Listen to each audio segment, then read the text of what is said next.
মুহূৰ্তৰ এক breaking news কেইদিনমানৰ পূৰ্বে টেট পৰীক্ষাত অৱতীৰ্ণ হোৱা সকলৰ বাবে ভাল খবৰ টেট কাম ৰিক্ৰুটমেণ্ট এক্সামিনেশ্যনত যিসকলে পৰীক্ষা দিছিল সেই সকলে অতি শীঘ্ৰে লাভ কৰিব ফলাফল ৰাজ্যৰ শিক্ষামন্ত্ৰীৰ তৰফৰ পৰা ডাঙৰ ঘোষণা আগবঢ়োৱা হৈছে কেৱল মাত্ৰ উত্তীৰ্ণ হোৱাই নহয় টেট পাছ কৰা মানে এইবাৰ চাকৰি লাভ কৰিব সেই সকল প্ৰত্যাশী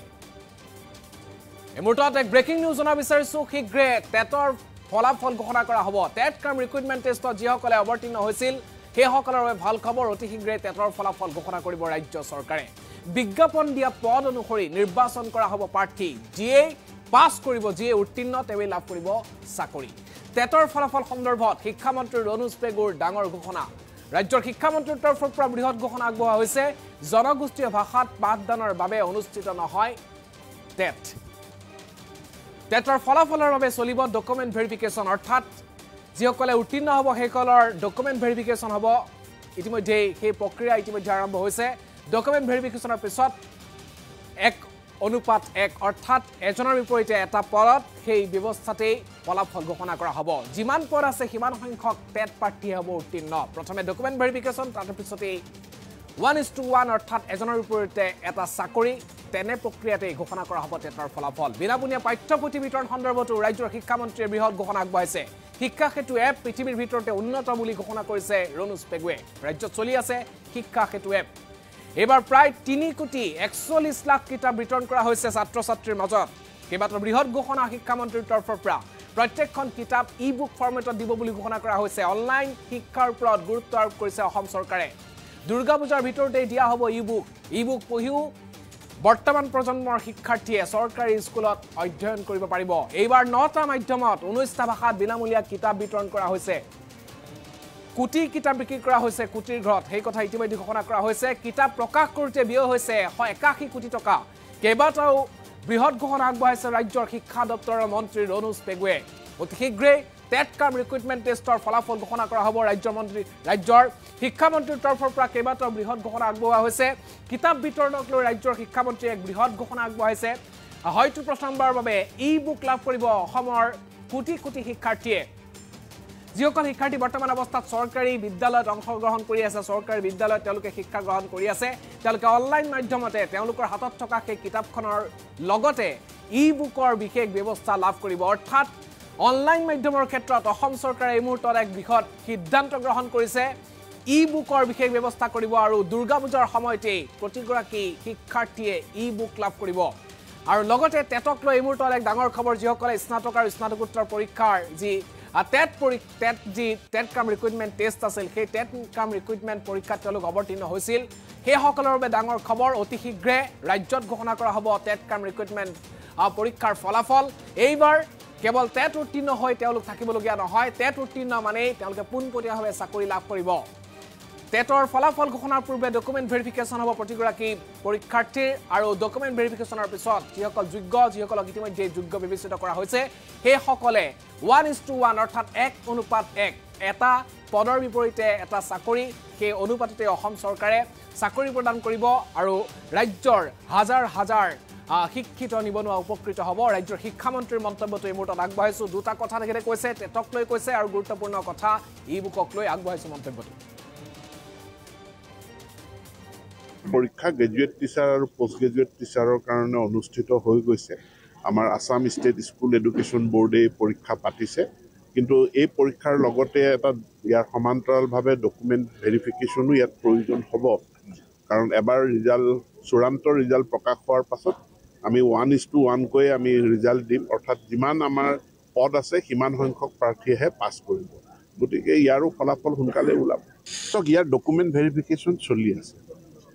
ডকুমেণ্ট ভেৰিফিকেশ্যনটোত সময় লাগিছে আৰু লগাটোৱেই স্বাভাৱিক কাৰণ বহুখিনি প্ৰতি অভিযোগ বা বহু ভুৱা ডকুমেণ্ট আমাৰ হাতত ধৰাও পৰিছে গতিকে এইখিনি এটাৰটো প্ৰক্ৰিয়া চলি আছে ডকুমেণ্ট ভেৰিফিকেশ্যনৰ আৰু এটা এডভাৰটাইজমেণ্টৰ বিপৰীতে যি আবেদন পত্ৰ গ্ৰহণ তাৰ জাননীখন খুব এইকেইদিনতে ওলাব পৰীক্ষা গ্ৰেজুৱেট টিচাৰ আৰু পোষ্ট গ্ৰেজুৱেট টিচাৰৰ কাৰণে অনুষ্ঠিত হৈ গৈছে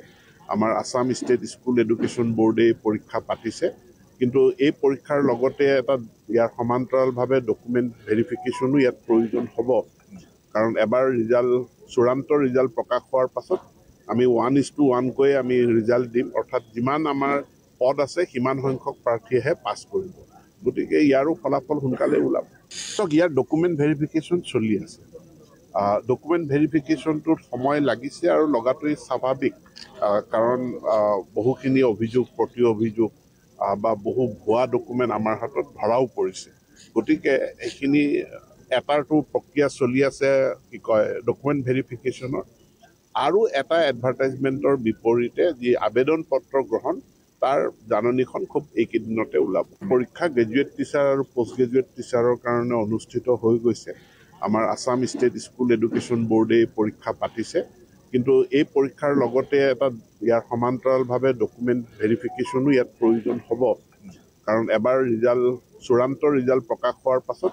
আমি 1:1কৈ আমি ৰিজাল্ট দিম, অৰ্থাৎ যিমান আমাৰ পদ আছে সিমান সংখ্যক প্ৰাৰ্থীয়েহে পাছ কৰিব। গতিকে ইয়াৰো ফলাফল সোনকালে ওলাব। চাওক, ইয়াৰ ডকুমেণ্ট ভেৰিফিকেশ্যন চলি আছে। ডকুমেণ্ট ভেৰিফিকেশ্যনটোত সময় লাগিছে আৰু লগাটোৱেই স্বাভাৱিক, কাৰণ বহুখিনি অভিযোগ, প্ৰতি অভিযোগ বা বহু ভুৱা ডকুমেণ্ট আমাৰ হাতত ধৰাও পৰিছে। গতিকে এইখিনি এটাৰটো প্ৰক্ৰিয়া চলি আছে, কি কয়, ডকুমেণ্ট ভেৰিফিকেশ্যনৰ। আৰু এটা এডভাৰটাইজমেণ্টৰ বিপৰীতে যি আবেদন পত্ৰ গ্ৰহণ, তাৰ জাননীখন খুব এইকেইদিনতে ওলাব। পৰীক্ষা গ্ৰেজুৱেট টিচাৰ আৰু পষ্ট গ্ৰেজুৱেট টিচাৰৰ কাৰণে অনুষ্ঠিত হৈ গৈছে। চাওক, মই সকলোবিলাক শিক্ষক সংগঠনৰ লগত আলাপ আলোচনাত বহিছোঁ। চৰকাৰে এখন কেবিনেট ছাব কমিটি গঠন কৰিছে। গতিকে কেবিনেট ছাব কমিটিখনৰ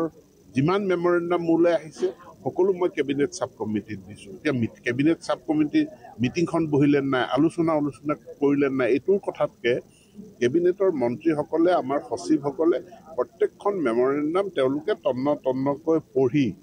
কি কৰিব পৰা যায়, কি পৰামৰ্শ দিব পৰা যায়, সেইখিনি চৰ্চা কৰি আছে। আৰু কেবিনেট ছাব কমিটিৰ যি ৰিপৰ্ট হ'ব সেইটো কেবিনেটত দাখিল হ'ব, কেবিনেটে সিদ্ধান্ত গ্ৰহণ কৰিব।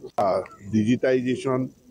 ইমান দ্ৰুতভাৱে আগুৱাই গৈছে, এতিয়া প্ৰত্যেক মানুহৰ হাতত, তেওঁ যি শ্ৰেণীৰে মানুহক নহওক কিয়, তেওঁৰ হাতত এটা ডিজিটেল ডিভাইচ, ফোন হিচাপে মোবাইল ফোন তেখেতৰ হাতত আছে।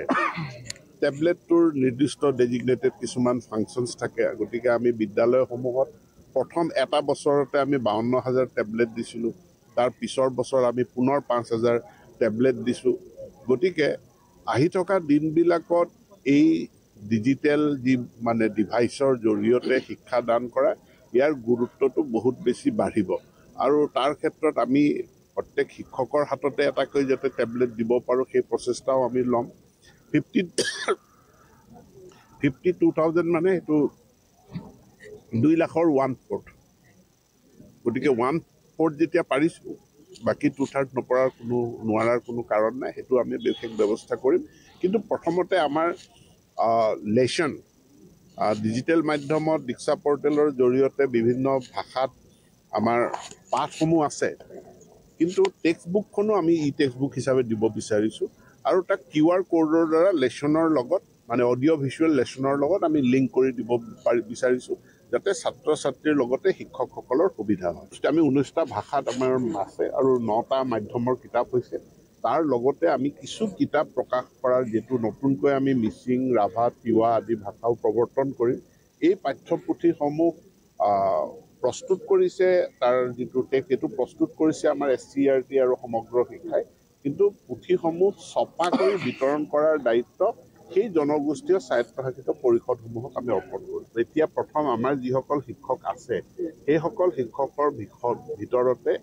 এই জনজাতীয় ভাষাত পাৰদৰ্শিতা থকা যিসকল ব্যক্তি আছে তেওঁলোকক বাছি উলিওৱা হৈছে, আৰু তেওঁলোককে সেই বিদ্যালয়সমূহত নিয়োগ কৰা হ'ব, যাতে তেওঁলোকে পাঠদান কৰিব পাৰে। আৰু যিহেতু এইটো বুনিয়াদী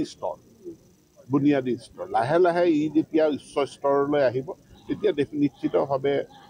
সেই ভাষাৰো টেট পৰীক্ষাৰ কথা